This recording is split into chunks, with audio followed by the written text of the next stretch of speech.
সমুদ্রের পাশে ছোট্ট একটা সিটি, ওদাইবা সিটি।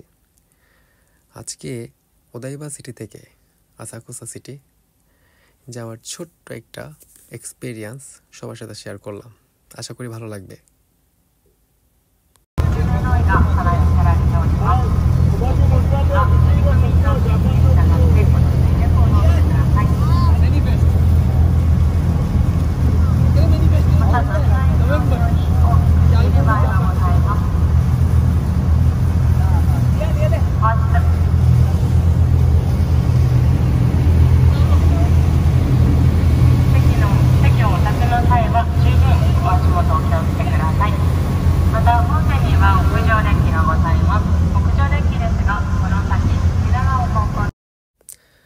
বাংলাদেশ থেকে বসে বসে এই সৌন্দর্য ফিল করা যাবে না, জাপান আসতে হবে, তাহলেই ফিল করা যাবে।